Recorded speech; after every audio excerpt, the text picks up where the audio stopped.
If you're preparing for your first temple experience, or even if you've been hundreds of times before, chances are you could benefit from understanding or recognizing some of the symbolic actions we do there a little bit better.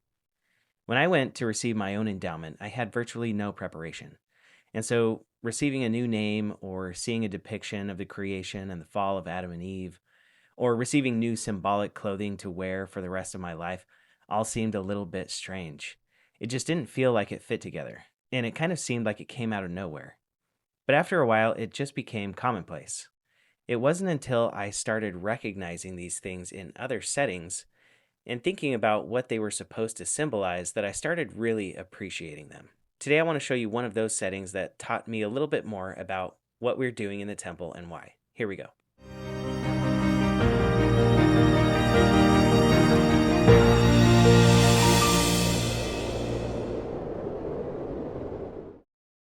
Elements of the temple endowment are all over the world around us. And that's because there are all kinds of traditions that signify a turning point or a change in a person. Graduation ceremonies have special clothing and rituals that show the graduation from one stage of life to another. Marriage has special clothing and rituals that symbolize the closing of one chapter and the opening of another. And you even make vows and commitments to doing certain things for the rest of your life, or for eternity in the case of eternal marriage. Even simple things like signing a loan document for a mortgage has you going to a special place and committing to uphold certain standards in the presence of a notary or a witness. Seriously, it's all over the place. One place we can see it is in the hero's journey in almost every type of story. And one story it's especially obvious in is the story of Superman. Now, Superman has always had really on the nose parallels to Jesus Christ, and they may have actually been unintentional. The creator, Jerry Siegel, grew up in a Jewish family, and based on my limited research, it seems that he drew on the story of Moses to create Superman. But Moses was a type of Jesus Christ, a baby sent to grow into a deliverer. And the fact that Superman is from outside this world, raised by earthly parents, kind of helps it match up even better with Jesus Christ's story than with Moses's. I remember watching Man of Steel in 2013 and loving it. Not because I'm into superhero movies, because I'm really not, but because of all the parallels with Christ. I remember noticing that he was raised by earthly parents despite having a set of otherworldly parents. And I remember seeing some imagery, like after his real father, Jor-El, tells him he can save everyone on Earth, he floats away back to Earth in the form of a cross. He starts using his powers for good at the age of 30, right after this scene where he's shown with a beard and wearing a white shirt. Like, seriously, on the surface, could you be any more obvious about this? But inside this character's journey, and alongside all of these Christian parallels, there's a temple experience he has that mirrors the one you and I have. In the scriptures, the temple is often referred to as the Mount, or the Mountain of the Lord. In a lot of ancient scripture, the place where heavenly visions were available was on a literal mountain. Joseph Smith said when a temple isn't available, a mountain can stand in, and we see that all over the scriptures. But even when temples have been available, the journey to a temple is often a journey upward, and the symbolic journey inside a temple is upward. It's an ascension. In Man of Steel, Clark Kent is going through something of an identity crisis. He's starting to see what the world is really like, experiencing pain and loss, and trying to figure out what his place is in all of this. It's then that he makes a journey to the top of the world, the North Pole. Here he enters a building or a structure that only he is worthy to enter. He has to be verified before he enters. Recursive diagnostics complete. Guiding presence authenticated. All systems operational. While he's in here, he does three things that might seem familiar. He receives a new name. He sees a depiction of his history and origins, that he's really part of a royal family, not of this world, and even learns about a member of the royal house who started a rebellion. He talks to his royal father through a veil of sorts. Watch this.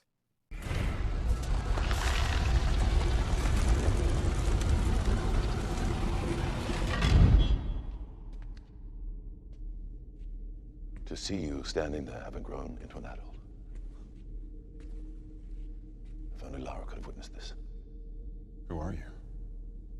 I am your father, Cal. Or at least a shadow of him. His consciousness. My name was Jor-El. And Cal?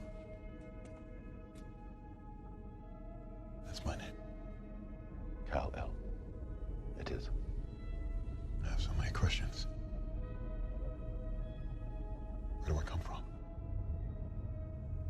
did you send me here? You came from Krypton.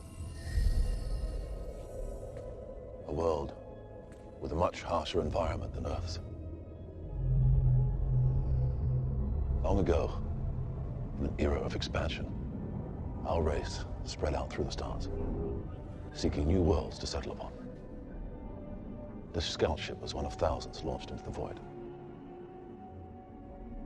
We built outposts on other planets, using great machines to reshape environments to our needs. For 100,000 years, our civilization flourished, accomplishing wonders. Then he's given a new garment, something that he is now to wear beneath his clothing at all times. Elder Alan D. Haney talks about a similar exchange between the Lord and Adam and Eve. The Garden of Eden was such a space selected, planted, and beautified by God, a place of both instruction and covenants for Adam and Eve. They spoke face to face with the Father and the Son in the garden, were taught about the Father's plan for his children, and were sealed together as husband and wife for eternity. Prior to being required to leave the garden, to face the challenges of mortality and the constant attacks of the adversary, they were given a coat of skins, or what, as we would call it today, a garment. The significance of the giving of a garment by God to his covenant children, and the receiving and wearing of that garment by his covenant children, should not be considered ordinary. It is a most sacred exchange. And notice that Cal's new garment even has a symbol on it, a symbol of the House of El, that has a specific meaning tied to it. Later in the movie, we see some people confusing the symbol for something else. S means Superman, right? No, he says, it means hope. And I love what Jor-El tells Cal about this symbol. The symbol of the House of El means hope. Embodied within that hope is the fundamental belief in the potential of every person to be a force for good. That's what you can bring them. To me, this feels like a generic version of one message and intent of our temple endowment, to help us become the hands and feet of Christ, to go out and not only obtain exaltation for ourselves, but take his light to all the world. The scriptures call this making a nation of kings and priests, a holy nation. The temple helps us become more like Christ, who tells us to arise and shine forth. What kind of a world would we have if everyone consecrated themselves to this endeavor, becoming more like Christ and sharing his light with the world? That really would be an incredible force for good. So at this point, Clark is endowed with new knowledge and a new commission, and it's symbolized with the way he dresses and even the name he uses. He's now ready to take his first flight.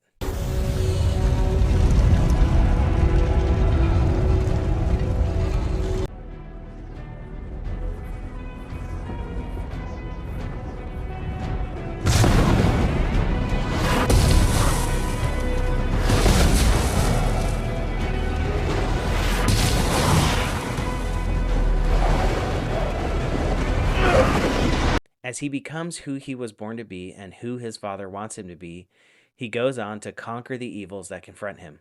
That guy who started a rebellion, he has nothing against Kal-El, who knows who he is, where he came from, and why he's here. That's what the endowment can be for you.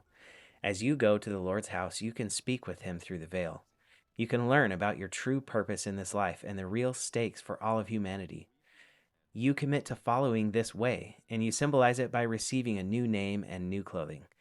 As you live these covenants with conviction, you can be changed so that you can join the heavenly force that's changing the world and preparing it to receive the Lord when he comes again, and preparing to live a life with him in the eternities. Now, President Nelson recently said the endowment was given by revelation and is best understood by revelation. I believe this, and I don't expect anything on my YouTube channel to replace your own personal revelation for discovering the depth and meaning of the temple endowment in your life. But I do hope it can be a catalyst for your revelation. You are meant to be changed through these ordinances and covenants by the power of Jesus Christ, so that you can go out and conquer the evils in your life and then go out and change the world. You are meant to be a force for good. As you make covenants with the Lord, you can change from being a receiver to becoming a giver, one who emanates God's light to all the world. So if you're preparing to go to the Lord's house for your first time, Or if you've been so many times it's become monotonous, maybe give Man of Steel a rewatch and get pumped to go to your father's house and learn from him about who you are and who you can become. If you like messages like these, please consider subscribing. And let me know your thoughts in the comments. Often my video ideas are sparked by comments from you guys, including this one, which came from a comment by DeWolf. Also, if you want to see the endowment from another perspective, check out this video about how Lion King and Queen Elizabeth act out the endowment ordinance's royal procession.